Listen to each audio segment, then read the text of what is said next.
ಧಾರವಾಡದಲ್ಲಿ ಅಬ್ಬರಿಸಿದ ಬೆಣ್ಣೆಹಳ್ಳ ಮನೆ ಜಲಾವೃತವಾಗಿದೆ, ರಸ್ತೆಗಳ ಜಲಾವೃತವಾಗಿದ್ದಾವೆ. ಕೃಷಿ ಭೂಮಿಯಲ್ಲಿ ಬೆಳೆದಂತ ಬೆಳೆ, ಕಬ್ಬು, ಮಣ್ಣು, ಮಸಿ ಎಲ್ಲ ಕೊಚ್ಕೊಂಡು ಹೋಗಿದೆ. ನಡುಗಟ್ಟೆಯಾದಂತ ಹಳ್ಳಿ ಸುತ್ತಲೂ ನೀರು ತುಂಬಿಕೊಂಡಿದೆ. ಒಂಟಿ ಮನೆಯೊಂದು, ಆ ಒಂಟಿ ಮನೆಯ ಸುತ್ತಲೂ ನೀರು ತುಂಬಿಕೊಂಡು ಮನೆಯಲ್ಲಿದ್ದವರು ಜೀವವನ್ನ ಕೈಯಲ್ಲಿಡ್ಕೊಂಡು ಯಾರಾದ್ರೂ ಬಂದು ನಮ್ಮನ್ನ ಕಾಪಾಡ್ಲಿ ಅಂತ ಹೇಳಿ ಕಾಯ್ತಾ ಇದ್ರು. ರಿಪಬ್ಲಿಕ್ ಕನ್ನಡದಲ್ಲಿ ವರದಿ ಪ್ರಸಾರ ಆದ ನಂತರ ನಮ್ಮ ವರದಿಯ ಬೆನ್ನಲ್ಲೇ ಆ ಒಂಟಿ ಮನೆಯಲ್ಲಿ ಇದ್ದಂತ ಮನೆಯವರನ್ನ ಕಾಪಾಡೋದಕ್ಕೆ ತಹಶೀಲ್ದಾರ್ ಸುಧೀರ್ ನೇತೃತ್ವದ ತಂಡ ಬರುತ್ತೆ. ಆ ನಿವಾಸಿಗಳನ್ನ ರಕ್ಷಣೆ ಮಾಡಿದ್ದಾರೆ. ದೋಣಿ ಮೂಲಕ, ಬೋಟ್ ಮೂಲಕ ಅವರನ್ನ ಅಲ್ಲಿಂದ ಕರ್ಕೊಂಡು ಹೋಗಿದ್ದಾರೆ. ಇನ್ನು ಮಳೆ ಬರ್ತಾ ಇದ್ರೆ ನೀರು ಏರ್ತಾನೆ ಇತ್ತು. ಪಾಪ ಅವರೆಲ್ಲರೂ ಕೂಡ ಮೇಲ್ಗಡೆ ಟೆರೇಸ್ ನಲ್ಲಿ ಹೋಗಿ ಕೂತ್ಕೊಂಡಿದ್ರು. ಒಂದೇ ಮನೆ, ಬೆಣ್ಣೆಹಳ್ಳ ತುಂಬಿ ಹರಿತಾ ಇದ್ದಿದ್ರಿಂದಾಗಿ ಆ ನೀರು ಹೊರಗಡೆ ಎಲ್ಲ ಬಂದಿದೆ.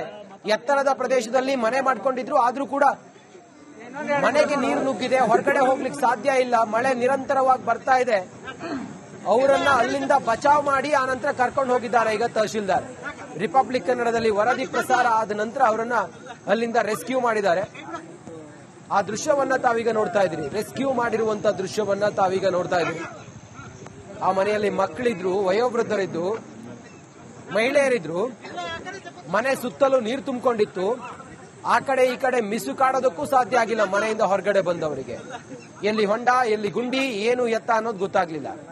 ಬೆಣ್ಣೆಹಳ್ಳ ತುಂಬಿದ್ರಿಂದಾಗಿ ಬೆಣ್ಣೆಹಳ್ಳದ ನೀರು ಆ ಮನೆಯ ಸುತ್ತಲೂ ಆವರಿಸಿಕೊಂಡು ಒಂಟಿ ಮನೆ ನಡುಗಡ್ಡೆ ಅಂತಾಗಿತ್ತು ಆ ಮನೆ. ರಿಪಬ್ಲಿಕ್ ಕನ್ನಡದಲ್ಲಿ ಬೆಳಿಗ್ಗೆಯಿಂದಲೂ ಕೂಡ ನಾವು ವರದಿಯನ್ನ ಪ್ರಸಾರ ಮಾಡಿ ಆದ ನಂತರ ತಹಶೀಲ್ದಾರ್ ಆ ನಂತರ ಅವರನ್ನ ರಕ್ಷಣೆ ಮಾಡಿದ್ದಾರೆ, ರೆಸ್ಕ್ಯೂ ಮಾಡಿ ಅವರನ್ನ ಕರ್ಕೊಂಡು ಹೋಗಿದ್ದಾರೆ.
ರೆಸ್ಕ್ಯೂ ದೃಶ್ಯವನ್ನ ತಾವು ನೋಡ್ತಾ ಇದ್ದೀರಿ. ಒಂದೇ ಮನೆ, ಬೆಣ್ಣೆಹಳ್ಳ ತುಂಬಿದ್ರಿಂದಾಗಿ ಆ ಮನೆ ಸುತ್ತಲೂ ನೀರು ತುಂಬಿಕೊಂಡು ಹೊರಗಡೆ ಬರ್ಲಿಕ್ಕೆ ಸಾಧ್ಯ ಆಗಿಲ್ಲ. ರಿಪಬ್ಲಿಕ್ ಕನ್ನಡದಲ್ಲಿ ನಿರಂತರ ವರದಿ ಪ್ರಸಾರ ಆದ ನಂತರ ತಹಶೀಲ್ದಾರ್ ಸ್ಥಳಕ್ಕೆ ಬಂದು ಬೋಟ್ ತಗೊಂಡು ಬಂದು ಆ ಮನೆಯಲ್ಲಿದ್ದವರನ್ನ ಹೊರಗಡೆ ಕರ್ಕೊಂಡು ಬಂದಿದ್ದಾರೆ. ನಿರಂತರವಾಗಿ ನೀರು ಏರ್ತಾನೆ ಇದ್ದದ್ರಿಂದಾಗಿ ಯಾವುದೇ ಕ್ಷಣದಲ್ಲಿ ಬೇಕಾದರೂ ಮನೆಯೊಳಗೆಲ್ಲ ನೀರು ತುಂಬಿಕೊಂಡು ಅವರ ಜೀವಕ್ಕೆ ಸಂಚುಕಾರ ಎದುರಾಗ್ತಾ ಇತ್ತು. ಅವರು ಸಹಾಯದ ನಿರೀಕ್ಷೆಯಲ್ಲಿದ್ರು. ರಿಪಬ್ಲಿಕ್ ಕನ್ನಡ ವರದಿ ಪ್ರಸಾರ ಮಾಡಿ ಆದ ನಂತರ ತಹಶೀಲ್ದಾರ್ ಬಂದು ಅನಂತರ ಅವರನ್ನ ಅಲ್ಲಿಂದ ಶಿಫ್ಟ್ ಮಾಡಿದ್ದಾರೆ. ಈಗ ಅವರನ್ನ ಕರ್ಕೊಂಡು ಹೋಗಿದ್ದಾರೆ ಅನ್ನೋದ್ರ ಬಗ್ಗೆ ಮಾಹಿತಿ ಸಿಕ್ಕಿದೆ. ಆ ರೆಸ್ಕ್ಯೂ ಆಪರೇಷನ್ ದೃಶ್ಯವನ್ನ ತಾವೀಗ ನೋಡ್ತಾ ಇದ್ದೀರಿ.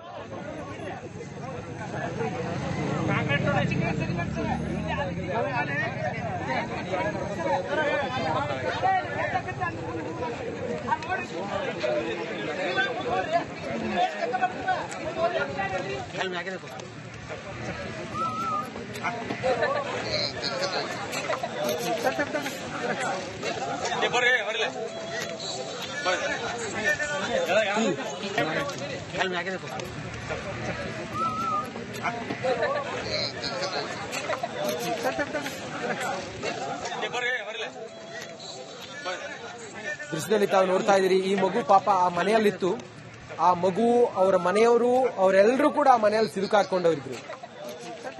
ರಿಪಬ್ಲಿಕ್ ಕನ್ನಡದಲ್ಲಿ ವರದಿ ಪ್ರಸಾರ ಆಗಿ ಆ ಮನೆಯಲ್ಲಿದ್ದವರು ಹೊರಗಡೆ ಬರ್ಲಿಕ್ಕಾಗದೆ ಒದ್ದಾಡ್ತಿದ್ದಾರೆ. ನಡುಗಡ್ಡೆ ಅಂತಾಗಿದೆ. ಬೆಣ್ಣೆಹಳ್ಳದ ನೀರು ತುಂಬಿಕೊಂಡು ವಿಪರೀತ ನೀರಿನ ಪ್ರಮಾಣ ಏರ್ತಾ ಇದೆ ಅಂತ ಹೇಳಿ ನಾವು ವರದಿ ಮಾಡಿ ಆದ ನಂತರ ತಹಶೀಲ್ದಾರ್ ಸ್ಥಳಕ್ಕೆ ಬಂದು ಆನಂತರ ಬೋಟ್ ತಗೊಂಡು ಬಂದು ಆ ಮನೆಯಲ್ಲಿದ್ದವರನ್ನ ಹೊರಗಡೆ ಕರ್ಕೊಂಡು ಬಂದು ಸುರಕ್ಷಿತ ಸ್ಥಳಕ್ಕೆ ಕರ್ಕೊಂಡು ಬಂದಿದ್ದಾರೆ.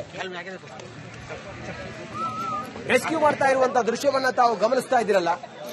ತಹಶೀಲ್ದಾರ್ ಸುಧೀರ್ ನೇತೃತ್ವದಲ್ಲಿ ಆ ನಿವಾಸಿಗಳನ್ನ ರಕ್ಷಣೆ ಮಾಡಲಾಗಿದೆ. ದೋಣಿ ಮೂಲಕ ರಕ್ಷಿಸಿದೆ ತಂಡ. ರಿಪಬ್ಲಿಕ್ ಕನ್ನಡದ ವರದಿಯ ಬೆನ್ನಲ್ಲೇ ರಕ್ಷಣೆಗೆ ಅಗ್ನಿಶಾಮಕ ದಳದ ಸಿಬ್ಬಂದಿಯೂ ಕೂಡ ದೌಡಾಯಿಸಿ ಬೋಟ್ ಅನ್ನ ತೆಗೆದುಕೊಂಡು ಬಂದು ಆ ಬೋಟ್ ನ ಮೂಲಕ ಅಲ್ಲಿದ್ದವರನ್ನ ಹೊರಗಡೆ ಕರ್ಕೊಂಡು ಬಂದಿದ್ದಾರೆ. ಚಿಕ್ಕ ಚಿಕ್ಕ ಮಕ್ಕಳೆಲ್ಲ ಇದ್ರು. ಏನಾದ್ರೂ ಹೆಚ್ಚು ಕಮ್ಮಿ ಆಗಿದ್ದಿದ್ರೆ ಏನಾಗ್ತಾ ಇತ್ತು? ಇವರು ಮುಂಜಾಗ್ರತೆ ಕ್ರಮ ತೆಗೆದುಕೊಳ್ಬೇಕಲ್ಲ. ನಿರಂತರವಾಗಿ ಮಳೆ ಬರ್ತಾ ಇದೆ, ಅವ್ರನ್ನ ಬೇರೆ ಕಡೆಗೆ ಶಿಫ್ಟ್ ಮಾಡೋದೆಲ್ಲ ಮಾಡ್ಬೇಕಲ್ಲ.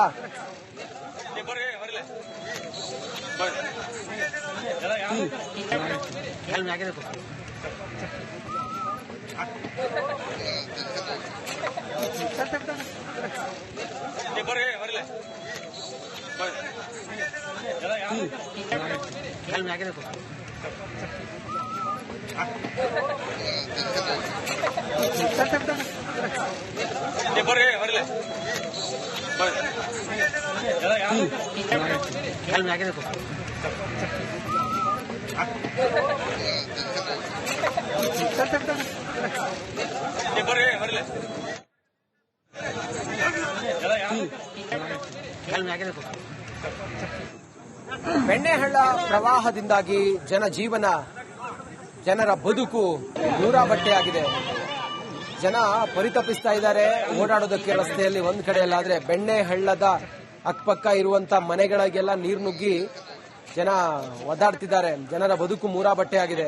ಒಂಟಿ ಮನೆಯೊಂದು ನೀರು ಸುತ್ತಲೂ ಕೂಡ ಆವರಿಸಿಕೊಂಡು ಒಂಟಿ ಮನೆ, ಆ ಮನೆಯಲ್ಲಿದ್ದವರೆಲ್ಲರೂ ಕೂಡ ಸಹಾಯದ ನಿರೀಕ್ಷೆಯಲ್ಲಿದ್ರು. ರಿಪಬ್ಲಿಕ್ ಕನ್ನಡದ ವರದಿಯ ನಂತರ ತಹಶೀಲ್ದಾರ್ ಸುಧೀರ್ ಹಾಗೆ ಅಗ್ನಿಶಾಮಕ ದಳದ ಸಿಬ್ಬಂದಿ ಬಂದು ಬೋಟ್ನ ಮೂಲಕ ಅವರನ್ನ ರಕ್ಷಣೆ ಮಾಡಿದ್ದಾರೆ. ಹೆಚ್ಚಿನ ಮಾಹಿತಿಯೊಂದಿಗೆ ನಮ್ಮ ಪ್ರತಿನಿಧಿ ಈಗ ದೂರವಾಣಿ ಸಂಪರ್ಕದಲ್ಲಿದ್ದಾರೆ. ಕಮ್ಮಾರ, ಸದ್ಯಕ್ಕೆ ಈಗ ಅವ್ರನ್ನ ರೆಸ್ಕ್ಯೂ ಮಾಡಿದ್ರಲ್ಲ, ಎಷ್ಟು ಜನ ಇದ್ರು ಆ ಮನೆಯಲ್ಲಿ? ಸದ್ಯ ಬೇರೆ ಎಲ್ಲಾದ್ರೂ ಈ ರೀತಿ ಘಟನೆಗಳಾಗಿದೆಯಾ? ರಂಜಿತ್, ಏನು ಧಾರವಾಡ ಜಿಲ್ಲೆಯಲ್ಲಿ ಏನು ನಿನ್ನೆ ರಾತ್ರಿ ಸಾಕಷ್ಟು ಪ್ರಮಾಣದಲ್ಲಿ ಮಳೆ ಸುರಿದೈತಿ. ಮಳೆ ಸುರಿದ ಪ್ರಮಾಣದಿಂದಾಗಿ ಅಂದ್ರೆ ಧಾರವಾಡ ಜಿಲ್ಲೆಯಲ್ಲಿ ಅತಿ ದೊಡ್ಡ ನದಿಯ ಸ್ವರೂಪದಲ್ಲಿ ಹರಿಯುವಂತದ್ದು ಒಂದು ಬೆಣ್ಣೆಹಳ್ಳದಲ್ಲಿ ಪ್ರಮುಖವಾಗಿ ಯಮನೂರು ಸೇತುವೆ ಬಳಿ ಬರುತ್ತೆ. ಯಮನೂರಿನ ಸೇತುವೆ ಬಳಿ ಸುಮಾರು 2 ರಿಂದ 3 ಕಿಲೋಮೀಟರ್ವರೆಗೂ ಸಾವಿರಾರು ಎಕರೆ ಪ್ರದೇಶದವರೆಗೂ ಕೂಡ ಹಳ್ಳದ ಹಿನ್ನೀರು ಆವರಿಸಿಕೊಂಡಿತ್ತು. ಈ ಸಂದರ್ಭದಲ್ಲಿ ಯಮನೂರು ಹೊರವಲಯದಲ್ಲಿರುವಂತಹ ಒಂದು ತೋಟದ ಮನೆಯಲ್ಲಿರುವಂತಹ ವಾಚ್ಮನ್ ಕೆಲಸ ಮಾಡ್ತಿರುವಂತಹ ಬಸವರಾಜ್ ಭಂಡಾರಿ, ಲಕ್ಷ್ಮೀ ಭಂಡಾರಿ ಅಂತ ಇಬ್ಬರು ಮಕ್ಕಳು ಇರುವಂತಹ ಒಂದು ಕುಟುಂಬದ ಇರುವಂತಹ ಒಂದು ಮನೆಯಲ್ಲಿ ರಾತ್ರಿಯಲ್ಲಿ ಇಡೀ ಮನೆಯನ್ನು ನೀರು ಆವರಿಸಿಕೊಂಡು ಬಿಟ್ಟಿತ್ತು. ಮನೆಯಿಂದ ಹೊರಗೆ ಬರದಂತ ಪರಿಸ್ಥಿತಿ ಅಲ್ಲಿ ಕುಟುಂಬ ಸಿಲುಕೊಂಡಿತ್ತು. ಇದನ್ನು ಗಮನಿಸಿದಂತ ಸ್ಥಳೀಯರು ರಿಪಬ್ಲಿಕ್ ಕನ್ನಡಕ್ಕೆ ಇದರ ಬಗ್ಗೆ ಮಾಹಿತಿಯನ್ನು ಕೂಡ ಕೊಟ್ಟಿದ್ರು. ಆ ತಕ್ಷಣ ಸ್ಥಳಕ್ಕೆ ಹೋಗಿ ರಿಪಬ್ಲಿಕ್ ಕನ್ನಡ ವರದಿ ಮಾಡಿದ ತಕ್ಷಣ ಎಚ್ಚೆತ್ತುಕೊಂಡಂತ ಅಧಿಕಾರಿಗಳು ಸ್ಥಳಕ್ಕೆ ದೌಡಾಯಿಸಿ ಬಂದಿದ್ರು. ಪ್ರಮುಖವಾಗಿ ಮೊದಲಿನ ತಹಶೀಲ್ದಾರ್ ಇರಬಹುದು, ಅದರ ಜೊತೆಗೆ ವಿವಿಧ ಅಧಿಕಾರಿಗಳು ಕೂಡ ಸ್ಥಳಕ್ಕೆ ಬಂದು, ಉಪವಿಭಾಗಾಧಿಕಾರಿಗಳು ಎಲ್ಲರೂ ಕೂಡ ಬಂದು ಪ್ಲಾನ್ ಮಾಡಿದ ತಕ್ಷಣ ಅಗ್ನಿಶಾಮಕ ದಳದ ಸಿಬ್ಬಂದಿ ಕೂಡ ಸ್ಥಳಕ್ಕೆ ಬಂದು ಈಗ 2 ಮಕ್ಕಳು ಜೊತೆಗೆ ಗಂಡ ಹೆಂಡತಿದ್ರು. ಅವರ ಜೊತೆಗೆ ಏನಂತ ಮನೆಯಲ್ಲಿದ್ದಂತ ಒಂದು ಶ್ವಾನವನ್ನು ಅವರು ಸಾಕಿರುವಂತಹ ಬೆಕ್ಕನ್ನು ಕೂಡ ಏನಂತಂದ್ರೆ ಸುರಕ್ಷಿತವಾಗಿ ರಕ್ಷಿಸಿಕೊಂಡು ಈಗ ದಂಡೆಗೆ ಪ್ರಮುಖ ರಸ್ತೆಗೆ ತೆಗೆದುಕೊಂಡು ಬಂದು ಈಗ ಅವರನ್ನು ವೈದ್ಯಕೀಯ ತಪಾಸಣೆಗೆ ಒಳಪಡಿಸಿ ಈಗ ಆಸ್ಪತ್ರೆಗೆ ಕೂಡ ರವಾನಿಸ್ತಾರೆ. ಅವರು ಎಲ್ಲರೂ ಆರೋಗ್ಯವಾಗಿದ್ದಾರೆ. ಅವ್ರಿಗೆ ಆರೋಗ್ಯ ಕೂಡ ಯಾವುದೇ ಸಮಸ್ಯೆ ಇಲ್ಲ. ನಾವು ಧೈರ್ಯದಿಂದ ಇದ್ವಿ, ಯಾವುದೇ ತೊಂದರೆ ಇದ್ದಿರಲಿಲ್ಲ. ಆದ್ರೆ ನೀರು ಆವರಿಸಿಕೊಂಡಿದ್ರಿಂದ ಏನಂತ ಹೊರಗೆ ಬರೋದು ಹೇಗೆ ಅನ್ನೋದೊಂದು ಚಿಂತೆ ಕಾಡುತ್ತೆ. ಈಗ ಸುರಕ್ಷಿತವಾಗಿ ನಮ್ಮನ್ನ ಹೊರ ತಂದಿದ್ದಕ್ಕೆ ಧನ್ಯವಾದ ಕೂಡ ಅಂತ ಆ ಕುಟುಂಬಸ್ಥರು ಹೇಳಿದ್ದಾರೆ. ರಂಜಿತ್, ಓಕೆ, ಮತ್ತೇನಾದ್ರೂ ಆ ರೀತಿ ನಡುಗಡ್ಡೆಯಾದಂತ ಊರುಗಳೇನಾದ್ರೂ ಕಂಡು ಬಂದಿದ್ಯಾ? ರೆಸ್ಕ್ಯೂ ಕಾರ್ಯಾಚರಣೆ ಬೇರೆ ಎಲ್ಲೆಲ್ಲಿ ನಡೀತಾ ಇದೆ? ಈಗ ಮಳೆ ನಿಂತಿದ್ಯಾ, ಇನ್ನು ಹಾಗೆ ಬರ್ತಾ ಇದೆಯಾ ಕಮ್ಮರ್?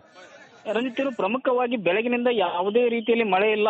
ಆಗಾಗ ತುಂತುರು ಮಳೆ ಮಾತ್ರ ಆಗುತ್ತೆ. ಪ್ರಮುಖವಾಗಿ ಏನಂತಾರೆ ನವಲಗುಂದ ಭಾಗದಲ್ಲಿ ಮಳೆ ಆಗದೆ ಹೋದ್ರು ಮೇಲ್ಭಾಗದಲ್ಲಿ ಏನು ಮಳೆ ಆಗುತ್ತೆ ಅದೇ ಏನಂದ್ರೆ ಬೆಣ್ಣೆಹಳ್ಳಕ್ಕೆ ಸಾಕಷ್ಟು ಬರ್ತದ್ರ ಜೊತೆಗೆ ತುಪ್ಪರಿಹಳ್ಳ ಕೂಡ ಏನಂದ್ರೆ ಬೆಣ್ಣೆಹಳ್ಳವನ್ನು ಸೇರೋದ್ರ ಜೊತೆಗೆ ಏನಂತಂದ್ರೆ ಈ 2 ಹಳ್ಳಗಳಿಗೆ ಸುಮಾರು 50ಕ್ಕೂ ಹೆಚ್ಚು ಉಪ ಹಳ್ಳಗಳು ಕೂಡ ಇದಾವೆ. ಅದರಿಂದಲೂ ಕೂಡ ನೀರು ಬರೋ ಹಿನ್ನೆಲೆ ಅಂತಂದ್ರೆ ಇದು ಪ್ರತಿ ಸಲ ಮಳೆ ಬಂದಾಗ ಪ್ರವಾಹದ ಆತಂಕವನ್ನು ತಂದಿಟ್ಟೆ ಇಡುತ್ತೆ. ಸುಮಾರು 56 ಹಳ್ಳಿಗಳಿಗೆ ಇದೊಂದು ತೊಂದರೆ ಆಗುತ್ತೆ ಅನ್ನೋದನ್ನು ಕೂಡ ಈಗಾಗಲೇ ಗುರುತಿಸುವ ಜೊತೆಗೆ ಅಂದ್ರೆ ಕೆಲವೊಂದು ಹಳ್ಳಿಗಳಲ್ಲಿ ಯಮನೂರು ಇರ್ಬೋದು, ಅರೆಕೂರಟ್ಟಿ ಸೇರಿದಂತೆ ಹನಸಿ ಮತ್ತು ಸಾಕಷ್ಟು ಗ್ರಾಮಗಳಲ್ಲಿ ಈಗಾಗಲೇ ಒಂದು 10ಕ್ಕೂ ಹೆಚ್ಚು ಗ್ರಾಮಗಳು ಅಲ್ಲಲ್ಲಿ ಕೂಡ ಏನಂತಾರೆ ಕೆಲವೊಂದು ಬಡಾವಣೆಗಳು, ಆಯಾ ಗ್ರಾಮಗಳ ಬಡಾವಣೆಗಳು ಕೂಡ ಏನಂತಾರೆ ನೀರು ನುಗ್ಗಿದೆ. ಅದು ನೀರನ್ನು ಕೂಡ ಹೊರತೆಗೆದು ಕೆಲಸಗಳು ನಡೀತಾ ಇದ್ದು ಪ್ರಮುಖವಾಗಿ ಅಂದ್ರೆ ಎಲ್ಲೆಲ್ಲಿ ಈ ರೀತಿ ಜನ ಇದ್ರೆ ಅವರೆಲ್ಲರೂ ಕೂಡ ಸುರಕ್ಷಿತ ಸ್ಥಳಕ್ಕೆ ಹೋಗುವಂತ ಈಗಾಗಲೇ ಜಿಲ್ಲಾಡಳಿತ ಕೂಡ ಸೂಚನೆ ನೀಡಿದ್ದು. ಎಲ್ಲ ಕಡೆ ಅಂತ ಗ್ರಾಮ ಪಂಚಾಯತ್ ಮಟ್ಟದ ಅಧಿಕಾರಿಗಳು ಕೂಡ ಅಲರ್ಟ್ ಆಗಿದ್ದು ಎಲ್ಲೆಲ್ಲಿ ಈ ರೀತಿ ಜನ ಇದ್ದಾರೆ ಅವರನ್ನು ಗುರುತಿಸಿ ಸುರಕ್ಷಿತ ಸ್ಥಳಕ್ಕೆ ಕಳಿಸುವಂತೆ ಈಗಾಗಲೇ ಸೂಚನೆಯನ್ನು ಕೂಡ ಜಿಲ್ಲಾಡಳಿತ ನೀಡಿದೆ. Ranjit, okay Kumar, thank you ತಮ್ಮೆಲ್ಲ ಮಾಹಿತಿಗಾಗಿ ಕಮಾರ್.